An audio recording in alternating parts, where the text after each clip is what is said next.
Our conversation with Bob Pollock from the Extension, brought to you by Marcus & Mack, a law firm representing injured people. Bob, good morning. Good morning, Todd. It's good to have you with us here today. Hey, we're starting to hear this word more often now. We have not had a drought declaration in Pennsylvania since the year 2017, but it is so very, very dry that it probably is not going to be long before that word gets more and more prominent, isn't it? That's very true. And as we look at the forecast, it doesn't look real encouraging at the moment for a little bit of rain. Yeah, we just have not had any, and it's affecting yards most of all. We see that now, but what sort of effects will a drought? By the way, you can call Bob. I should have said this. You can call Bob at 479-1160 with your question.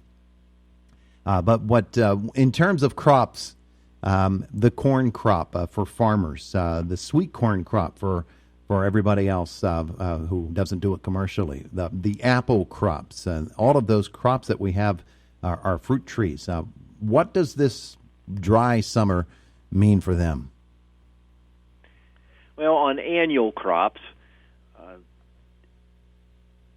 it's really critical right now. There's a lot of things that are really curling up, shriveling up due to all the dry weather. And that will, say, for instance, on field corn, that is going to limit the ability of that plant to finish those ears that are on there. Mm-hmm. So we may get a lot of ears that are only partially filled.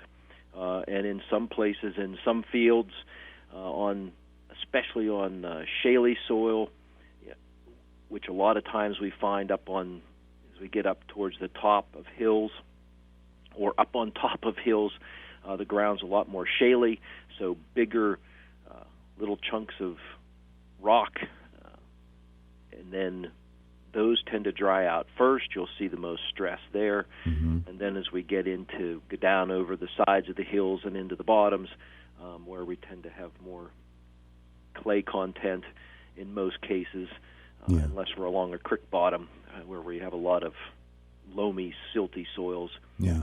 Hey, could you hold for just a second here, and we'll return to that thought in just a moment. We do have a caller, though, and I want to get to her. Okay. Okay, hang on just a second. Now I'm going to put Bob down here and put him on hold and then bring him back so I can conference the two calls together. There we go. They should be both back again. Bob is here, and good morning to our caller. Good morning. Good morning. I have a question about a Russian sage. I need to transplant it. I need to know when to do it and if it needs to be pruned back when I do it. Russian sage, Bob. Okay. So that's a perennial, and it would be best to wait until that plant is dormant. Okay. So we can really late winter is the best time to do that, especially now when it's so dry. Now, granted, you could be watering. One option would be to water plants that you want to transplant or need to move for one reason or another. If you can keep those plants well hydrated into the fall, and then later in the fall you could move it. But it just seems to have more success if we let things go into fall, let them naturally prepare over winter. Okay. Because we never know what winter is going to bring, and then do it before, March, early April, before we start to see any growth in those plants in the spring. So late March, early April is a good time to do it? Is that what you're saying? Yep. Okay. And should it be pruned when I transplant it, or just leave it as it is? You can leave it as it is. Okay. And sometimes those will get some very small branches that'll come up out of it, or it'll be straggly. That's the time to kind of cut it back at that point, and then it'll flush new growth from the base. Okay. You answered my questions, and I thank you very much. You're welcome. Thank you. We appreciate that. All right. Bye-bye. And that'll open up that line once more at 479-1160 if you have a question for Mr. Pollock this morning. Okay, so we talked about corn crops and how drought or extra dry weather affects them. What about fruit crops? Well, same thing. So you have a perennial plant there. You've got a tree, and fruit is trying to get size now. There are some summer maturing apples that are already mature now, but the size of those apples can be greatly affected by a lack of water. So you might still have the crop on there, but they're just not going to attain the size that they normally would.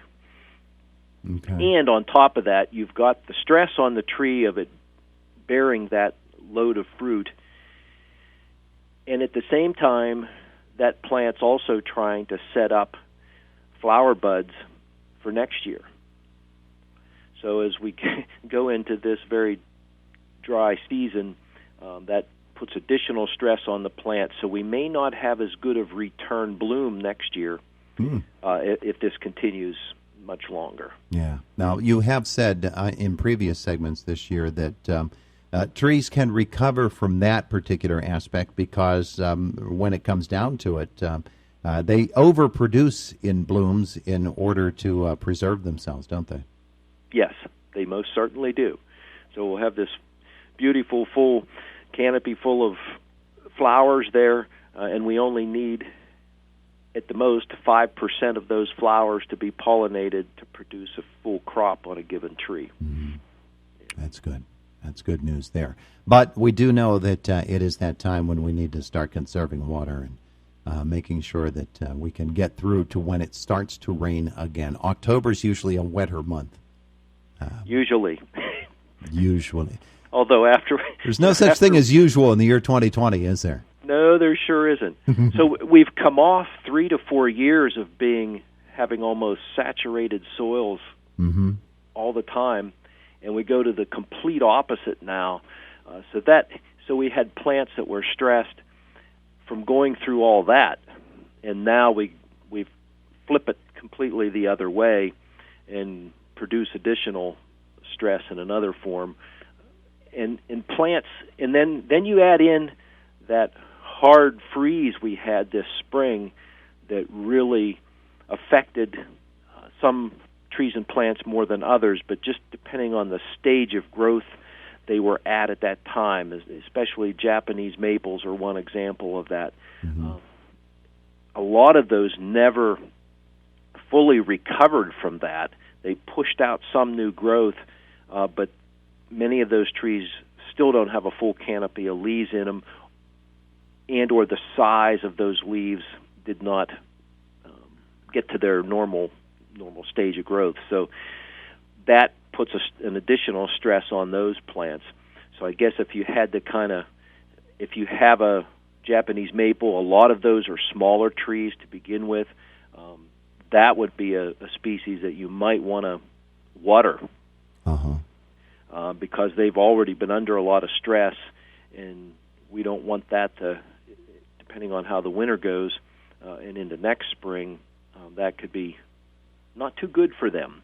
Yeah. So trying to reduce the stress as much as possible on those particular plants could be helpful.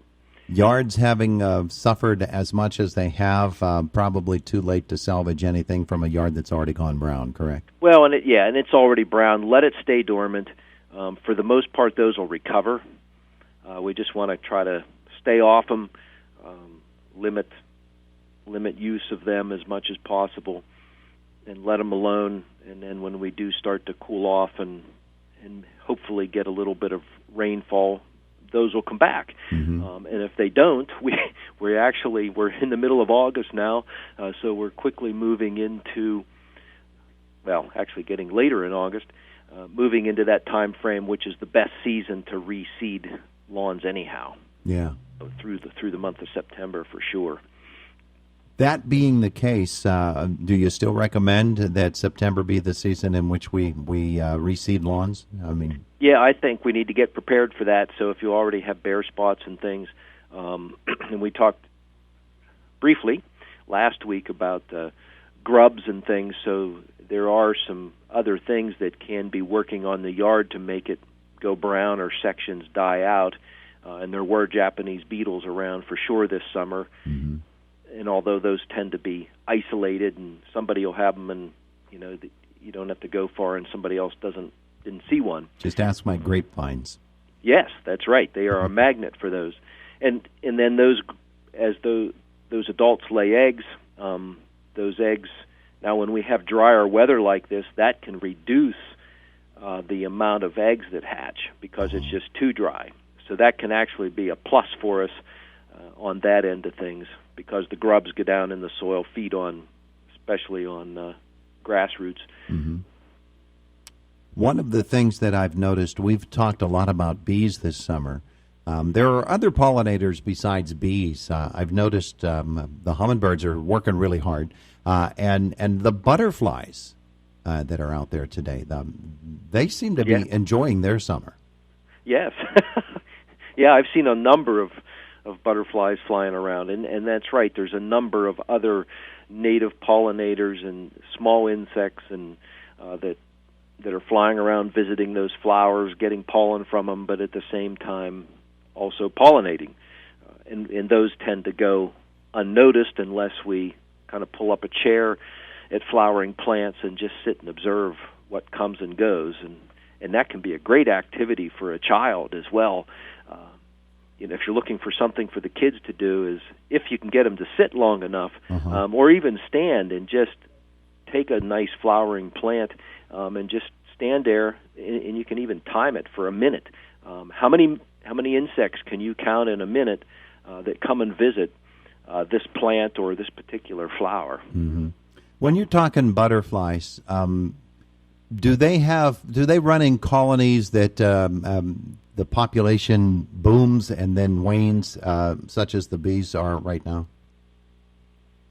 Yeah, they will go up and down, just like most insect populations, depending on all the natural conditions and their food sources and all of that will affect their populations as well as other predators and things that might attack them. Mm-hmm. So most butterflies are going to have a larval stage at some point, so then they can be a feast for a bird, for example, so that can limit their population, as well as many environmental factors. Yeah, and we're watching birds as well, because we're hearing that the bird population is something, it's almost to the point where birds are endangered.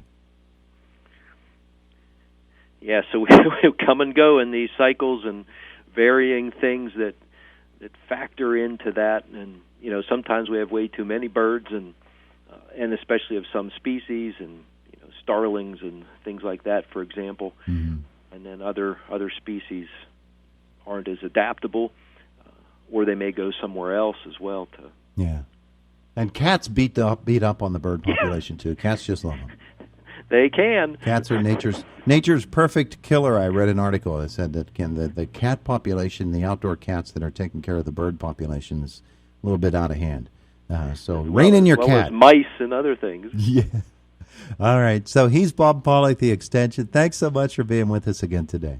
You're welcome. Thanks for the opportunity. The voice of Indiana County, WCC of Indiana County, WCC of Indiana.